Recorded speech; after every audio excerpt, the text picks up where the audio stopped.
बच्चों, कैसे हैं आप सब। उम्मीद है आप सब अच्छे होंगे। आज से हम अपनी हिंदी की क्लास शुरू करने जा रहे हैं।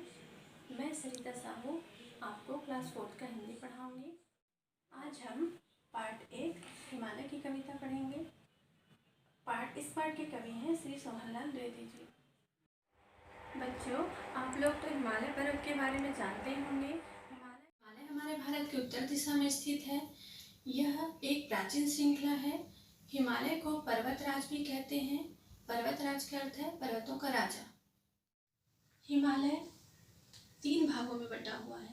पहला है महान हिमालय, दूसरा है मध्य हिमालय, तीसरा है शिवालिक हिमालय। ये हिमालय पश्चिम से पूर्व की ओर 2400 किलोमीटर लंबाई में फैला हुआ है। हिमालय पर्वत 7 देशों की सीमाओं में फैला हुआ है।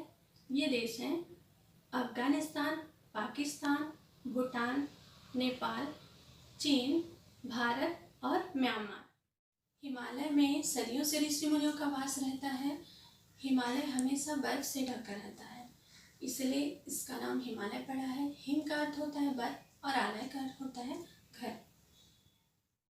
यह कविता हमें ये सीख देती है कि जिस प्रकार हिमालय पर्वत अपनी जगह पर कई परेशानियां आने जैसे आंधी तूफान या बारिश होने पर भी वो अपनी जगह पर स्थित रहता है, ठीक उसी प्रकार हमारे जीवन में भी कई परेशानियां आती हैं, कई समस्याएं आती हैं। इन समस्याओं को बिना डरे इनका सामना करना चाहिए। जो मनुष्य बिना डरे बिना घबराए अपने मुश्किलों का सामना करता है और अपने कार्य हमेशा करता रहता है, उसे ही सफलता मिलती है और वो ही अपने लक्ष्य की प्राप्ति करता है। ऐसे मनुष्य हमेशा मरने के बाद भी अमर कहलाते हैं। बच्चों, आइए हम सबसे पहले कविता पढ़ते हैं। पाठ 1 हिमालय। पहली कविता है। खड़ा हिमालय बता रहा है, डरो न आंधी पानी में, खड़े रहो तुम अविचल होकर, सब संकट तूफानी में। दूसरी कविता है। डिगो न अपने प्रण से तो तुम, सब कुछ पा सकते हो प्यारे, तुम भी ऊंचे उठ सकते हो, छू सकते हो नभ के तारे। तीसरी कविता है। अचल रहा जो अपने पथ पर, लाख मुसीबत आने में, मिली सफलता जग में उसको, जीने में मर जाने में। आइए अब हम कविता का अर्थ समझते हैं, लेकिन कविता में कुछ कठिन शब्द आ रहे हैं, इसलिए हम पहले शब्दार्थ पढ़ेंगे। आइए शब्द ज्ञान देखते हैं।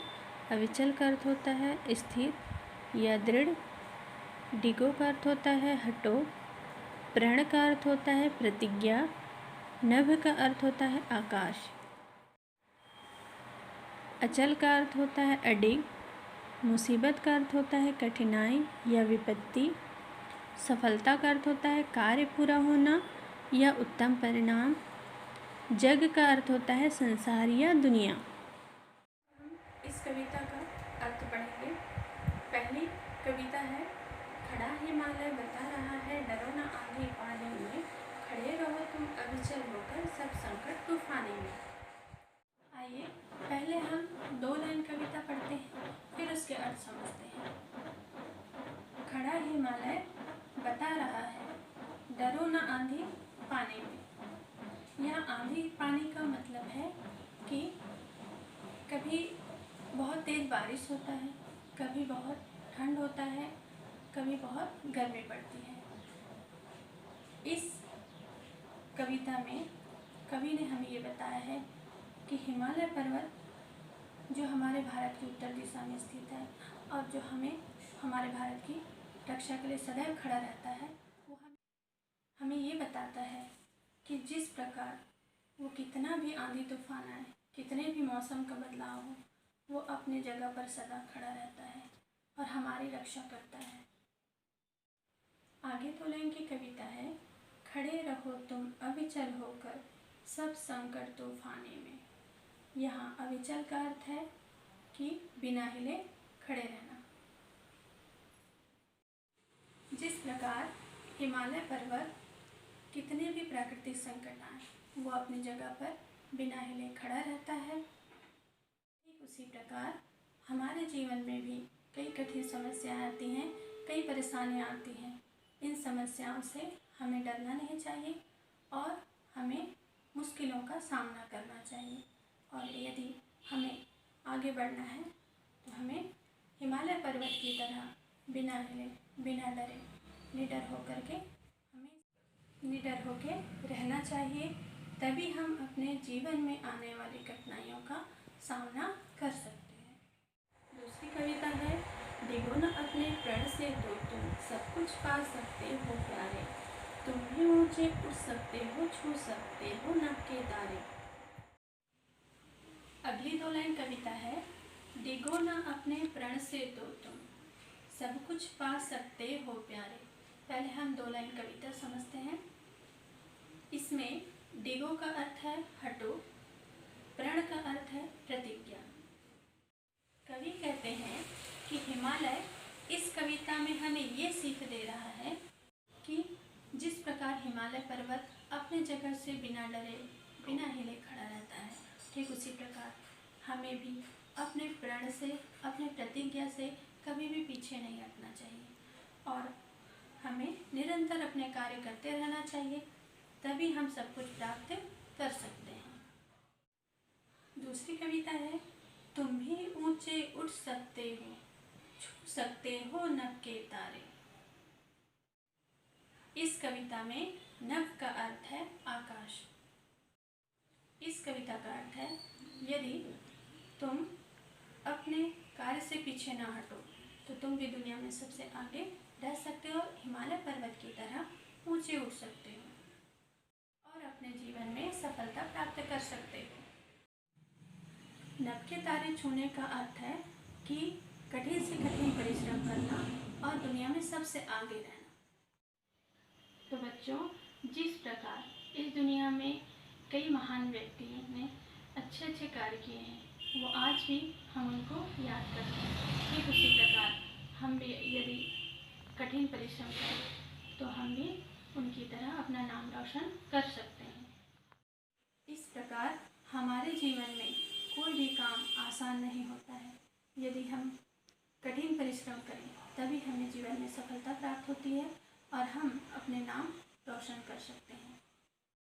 तो बच्चों, दुनिया में सबसे आगे रहना है तो हमें कठिन परिश्रम करना होगा, तभी हम सबसे आगे रह सकते हैं। तीसरी कविता है, अचल रहा जो अपने पद पर लाख मुसीबत आने में, मिली सफलता जग में उसको जीने में मर जाने में। अगली कविता है, अचल रहा जो अपने पद पर लाख मुसीबत आने में। इस कविता में पहले हम अर्थ देखते हैं। अचल का अर्थ है अडिग या जो अपने जगह से ना हिले। दूसरा मुसीबत का अर्थ है कठिनाई। कवि कहते हैं कि हिमालय हमें ये भी संदेश देता है कि जो मनुष्य अपने मार्ग पर बिना हिले बिना डरे कार्य करता रहता है, ऐसे मनुष्य सदैव आगे की ओर बढ़ते रहते हैं और सफलता प्राप्त करते हैं, चाहे उनके जीवन में लाख मुसीबतें आएं या लाख परेशानियां आएं। अगली कविता है, मिली सफलता जग में उसको, जीने में मर जाने में। इस कविता में सफलता का अर्थ है अच्छा परिणाम और जग का अर्थ है दुनिया या संसार। कवि कहते हैं कि हिमालय हमें ये बता रहा है कि जो मनुष्य कठिन कार्य करता है तभी उसे सफलता मिलती है और जो परिश्रम करते हैं वो ही आगे बढ़ते हैं। ऐसे मनुष्य को तभी सफलता मिलती है जब वो साहस से कार्य करते हैं। ऐसे मनुष्य कठिनाइयों से घबराकर पीछे नहीं हटते हैं। ऐसे मनुष्य जो कई महान कार्य करते हैं और दुनिया में अपने नाम रोशन करते हैं। बच्चों, आपने तो सारे महान व्यक्तियों के बारे में सुना ही होगा, महान वैज्ञानिकों के नाम सुने होंगे और महान पुरुषों के नाम सुने होंगे। सारे महान व्यक्ति इसलिए हम उनके नाम जानते हैं क्योंकि उन्होंने अपने जीवन में बहुत कठिन परिश्रम किया है।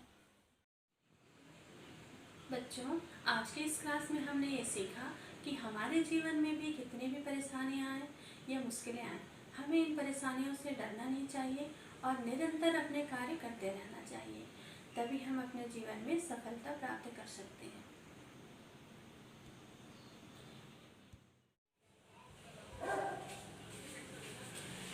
ऐसे महान व्यक्ति अपने जीवन में कठिन परिश्रम करते हैं और अपने देश का नाम रोशन के लिए वो कुछ भी कर सकते हैं, चाहे उन्हें अपने देश के लिए अपनी जान भी देनी पड़े और अपने मातृभूमि के लिए वो कुछ भी कर सकते हैं।